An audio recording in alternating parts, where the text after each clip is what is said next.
Hello rice की खबर আপোনালোকৰ আশা কৰো ভালে আছে। আজি আমি এটা নতুন ৰেচিপি লৈ আহিছো চিকেন পুৰি। ভিডিওটো শেষলৈকে চাব, তেতিয়াহে গম পাব। আৰু যিসকলে মোৰ ভিডিওটো প্ৰথমবাৰৰ বাবে চাইছে চেনেলটো সাবস্ক্ৰাইব কৰিব, আৰু যিসকলে চেনেলটো সাবস্ক্ৰাইব কৰিছে অশেষ ধন্যবাদ। আশা কৰো আপোনালোকে ভিডিওটো ভালে পাব। আহকচোন আমি ভিডিওটো আৰম্ভ কৰো। আমি 1 কেজি মান চিকেন আনিছিলো, এইখিনি ধুনীয়াকৈ কাটি লম। আমাৰ কাটা হৈ গৈছে। এফালে আমি পিঁয়াজ, আদা, নহৰু এইখিনি ধুনীয়াকৈ এৱাই লৈছোঁ আৰু সৰু সৰুকৈ কাটি লৈছোঁ। আৰু এইফালে গ্ৰাইণ্ডাৰত দি দিছোঁ আদা, নহৰু, পিঁয়াজখিনি। এইখিনি আমাৰ মিক্স হৈ গৈছে। চাওক পুৰা গুড়া হৈ গৈছে। আমি এইখিনি নমাই লৈছোঁ। আৰু এইফালে আমি কাটি থৈ দিয়া মাংসখিনিত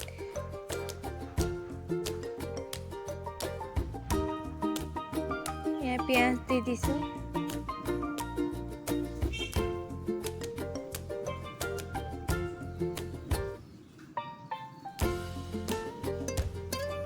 হালধি গুড়ি,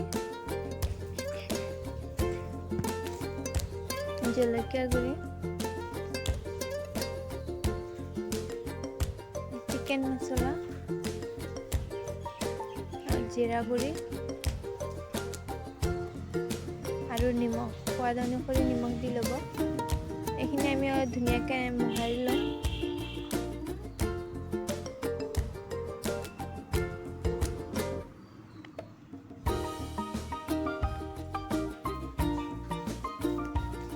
আমাৰ মোহৰা হৈ গৈছে, এইখিনি মিক্স কৰা হৈ গৈছে। এয়া চাওক কি ধুনীয়া এটা কালাৰ আহিছে।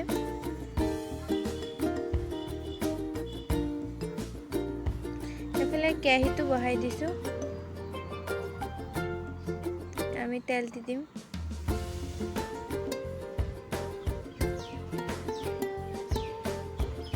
আমি দালচিনি আৰু ইলাচি আৰু তেজপাত এইখিনি ভাজি ল'ম অলপ।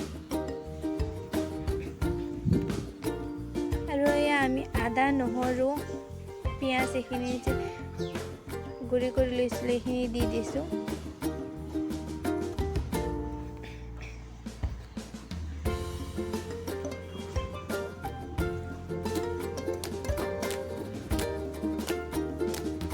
এইখিনি চাওক তেল এক্সট্ৰা হৈ গৈছে। এনেকুৱাকৈ ভাজি ল'ব। আমাৰ ভাজা প্ৰায় হৈ গৈছে। এতিয়া মাংসখিনি দি দিছোঁ। এইখিনিও ধুনীয়াকৈ লৰাই ল'ম।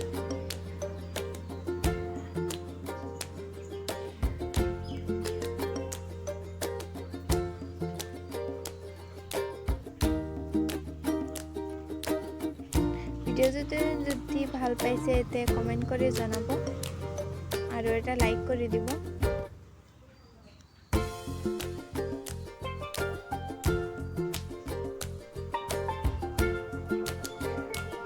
আমাৰ এয়া মিক্স কৰা হৈ গৈছে।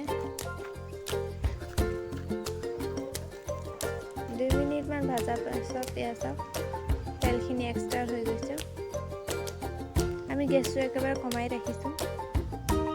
এনেকৈ ঘৰত বনাই খাবচোন, বহুতেই টেষ্টি হয়।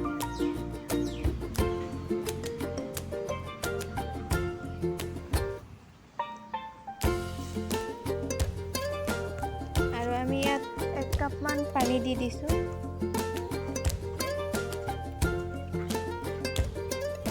আৰু যিহেতু আমি পুৰি বনাম সেইটো কাৰণে ইয়াত ময়দা লৈ লৈছোঁ 1 কাপমান। সোৱাদ অনুসৰি নিমখ আৰু অলপ ৰিফাইন তেল দি দিছোঁ। আৰু অলপ পানী দি আমি এইখিনি ধুনীয়াকৈ মোহাৰি ল'ম। এয়া চাওক আমাৰ হৈ গৈছে। চাওক কিমান কোমল হৈছে।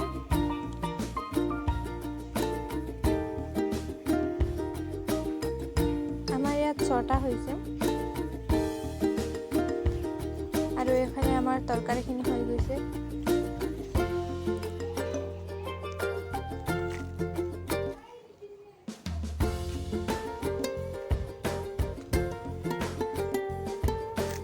এতিয়া আমি গেছটো বন্ধ কৰি দিছোঁ।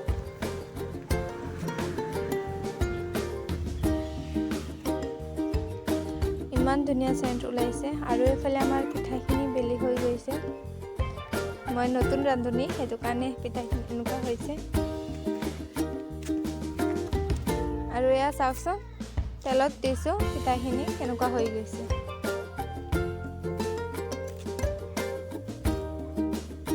অলপ তেল হাততো আহি পৰিলে। আমাৰ পিঠাখিনি ভাজি হৈ গৈছে। এয়া আমাৰ খানা ৰেডি। ভিডিঅ'টো যদি ভাল লাগিলে কমেণ্ট